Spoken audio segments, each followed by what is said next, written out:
Hi viewers, welcome to thinkers room.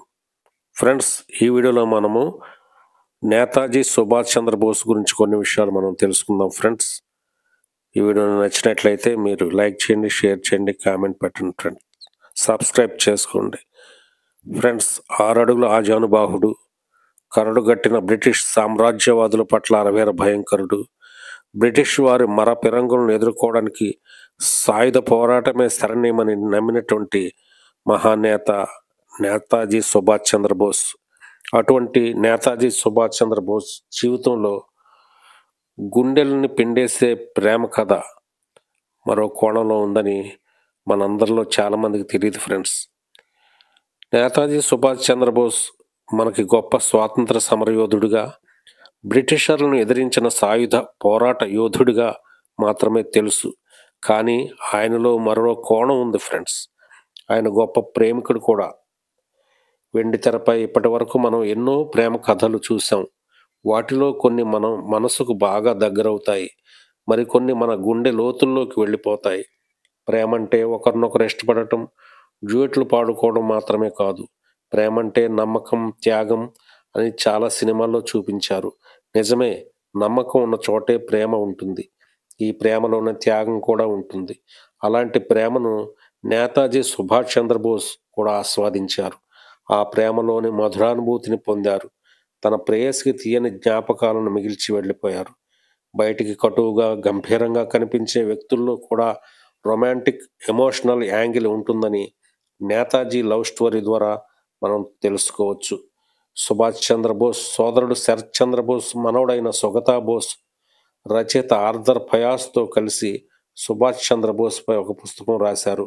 ఈ పుస్తకంలో Bose love story గురించి చెప్పారు. ఆయన ఎంత గొప్ప ప్రేమికుడో వెల్లడించారు. బోస్ ప్రేమ కోసం ఎమిలీ ఎంత త్యాగం చేశారో వివరించారు. అలాగే శరత్ చంద్రబోస్ కుమారుడు శిశిర్ బోస్ కూడా ఆయన భార్య Krishna Bose a true love story Emily and Subhash అనే పుస్తకాన్ని రాశారు. అందులోనూ ఆమె సుభాష్ చంద్రబోస్, ఎమిలీల గురించి కొన్ని ఆసక్తికరమైన విషయాలు వెల్లడించారు. శాసనోల్లంఘన ఉద్యమంలో పాల్గొన్న సుభాష్ చంద్రబోస్ను 1934లో బ్రిటిష్ ప్రభుత్వం జైలుకు పంపింది. జైలులో బోస్ ఆరోగ్యం క్రమంగా క్షీణించడంతో బ్రిటిష్ ప్రభుత్వం ఆయనను చికిత్స నిమిత్తం యూరప్లోని ఆస్ట్రియాకు పంపింది. ఆస్ట్రియా రాజధాని వియన్నాలో బోస్కు చికిత్స అందించారు. హాస్పిటల్లో చికిత్స పొందుతున్న సమయంలో ఒక European publisher the Indian struggle అనే పుస్తకాన్ని రాయాలని బోస్ను కోరారు. దాంతో బోస్కు ఇంగ్లీష్ తెలిసిన, టైపింగ్ వచ్చిన ఒక అసిస్టెంట్ అవసరం ఏర్పడింది. 1934 జూన్ 24న ఎమిలీ షెంకెల్ అనే ఒక యంగ్ లేడీ బోస్ దగ్గరకు క్లరికల్ జాబ్ కోసం ఇంటర్వ్యూకి వచ్చారు. అప్పటికి ఆమె వయసు 23 ఏళ్ళు. 1910 డిసెంబర్ 26న ఆస్ట్రియన్ క్యాథలిక్ కుటుంబంలో జన్మించిన ఎమిలీకి ఇంగ్లీష్ బాగా తెలుసు. బోస్ చెప్పే మాటలను ఆమె టైపింగ్ చేయగలరు. దీంతో ఆయన తన స్నేహితుడు డాక్టర్ మాధుర్ సూచన మేరకు ఎమిలీని బోస్ సహాయకురాలుగా నియమించుకున్నారు. అప్పటికి బోస్ వయసు 34 ఏళ్ళు. అయితే పశు వైద్యుడైన ఎమిలీ తండ్రికి తన కూతురు ఒక భారతీయుడి దగ్గర పనిచేయడం ఇష్టం లేదు. కానీ బోస్ ఎమిలీ ఫ్యామిలీని మెప్పించగలిగారు. తన మాటలతో, మంచితనంతో ఎమిలీ తండ్రి, తల్లి, సోదరికి బాగా దగ్గరైపోయారు. దీంతో ఎమిలీ బోస్తో కలిసి పనిచేయడం ప్రారంభించారు.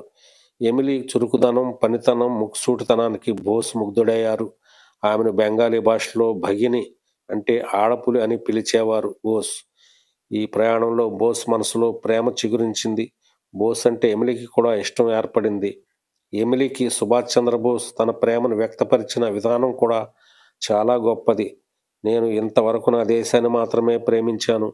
నా దేశం తర్వాత ఎవరైనా, నా దేశంపై నాకు ఎంత ప్రేమ ఉందో నీపై కూడా అంతే ప్రేమ ఉంది అన్నారు. అయితే నా దేశం కోసం చేసే స్వాతంత్రోద్యమం నాకు మొదటి భార్య, తరువాత స్థానం నీది అని ఎమిలీకి తన ప్రేమను వ్యక్తపరిచారు బోస్. 1936 మార్చిలో ఇండియాకు తిరిగి రావడానికి ముందు బోస్ కొన్ని రోజుల పాటు ఎమిలీతో కలిసి ఉన్నారు. ఇండియా వచ్చిన తరువాత ఎమిలీకి బోస్ చాలా ప్రేమ లేఖలు రాశారు. నీ గురించి తలుచుకోకుండా ఒక్కరోజు కూడా గడవదు. నువ్వు ఎప్పుడు నాతోనే ఉంటావు. నువ్వు కాకుండా నేను ఇతరుల గురించి నేను ఆలోచించలేకపోతున్నాను. ఇన్ని రోజులు నేనెంత ఒంటరిగా, దిగులుగా ఉన్నానో నీకు చెప్పలేను. కేవలం ఒకే ఒక్క విషయం నన్ను సంతోషంగా ఉంచుతోంది. అది నీ మీద నాకున్న ప్రేమ. అయితే అది సాధ్యమో లేదో నాకు తెలీదు. రాత్రి పగలు నేను దాని గురించి ఆలోచిస్తున్నాను.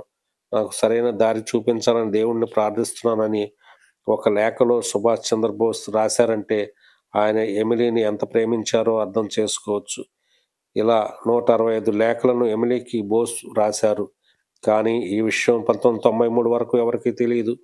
ఈ లేఖలను ఎమిలీ స్వయంగా తనకు ఇవ్వడంతో సుగతా బోస్ ఆశ్చర్యపోయారు. ఎమిలీ బోస్ వివాహం డిసెంబర్ 27న 1937 సంవత్సరంలో ఆస్ట్రియాలోని బాడ్ గస్లైన్లో రహస్యంగా జరిగింది. తమ పెళ్లి విషయం ఎక్కడ బయట పెట్టకూడదని ఎమిలీ దగ్గర ఆమె కుటుంబం వద్ద మాట తీసుకున్నారు బోస్. అలాగే బోస్ కుటుంబం కూడా ఈ విషయంలో రహస్యంగా వ్యవహరించింది. బోస్ విదేశీ వనితను వివాహం చేసుకున్నారనే విషయం తెలిస్తే అది తన ఇమేజ్పై, పొలిటికల్ కెరీర్పై ప్రభావం చూపుతుందని ఆయన భావించి ఉండవచ్చు. ఒకరినొకరు ఇంత గాఢంగా ప్రేమించుకున్న బోస్, ఎమిలీ కలిసున్నది కేవలం 5 ఏళ్లు మాత్రమే. 1942 నవంబర్ 29న బోస్, ఎమిలీ దంపతులకు కూతురు పుట్టింది. కూతురును చూసేందుకు 1942 డిసెంబర్లో బోస్ వియన్నా వెళ్లారు. కూతురుకు అనిత అని పేరు పెట్టారు. ఆ తరువాత అక్కడి నుంచి ఒక మిషన్ మీద వెళ్లిన బోస్ మరెన్నడూ ఎమిలీ, అనితలను కలుసుకోలేదు. కానీ ఎమిలీ సుభాష్ చంద్రబోస్ జ్ఞాపకాలతోనే జీవించి 1996లో కన్నుమూశారు. ఓ చిన్న పోస్టాఫీసులో పనిచేస్తూ బోస్ గుర్తుగా మిగిలిన అనితా బోస్ను పెంచి పెద్ద చేసి జర్మనీలో ఒక పెద్ద ఆర్థికవేత్తగా తీర్చిదిద్దారు. పాశ్చాత్య దేశానికి చెందిన ఒక వనిత 31 ఏళ్లకే భర్తను కోల్పోయిన ఆయన మీద ఉన్న ప్రేమ, ఆయనకు ఇచ్చిన మాటకు కట్టుబడి మరో పెళ్లి చేసుకోకుండా ఆయన జ్ఞాపకాలతోనే జీవితాన్ని గడపటం గొప్ప విషయం. సుభాష్ చంద్రబోస్ ఆస్తులను అప్పగిస్తాం ఆయన కుటుంబ సభ్యులు కోరిన ఎమిలీ వాటి కోసం ఆశపడలేదు. భర్తకు ఇచ్చిన మాట ప్రకారం 1993 వరకు వారి ప్రేమ, పెళ్లి గురించి బయట ప్రపంచానికి చెప్పలేదు ఎమిలీ. ఇంత గొప్ప ప్రేమ కథలను ఇంకెప్పుడు మనం చూడలేము. Thank you friends. Thanks for watching this video.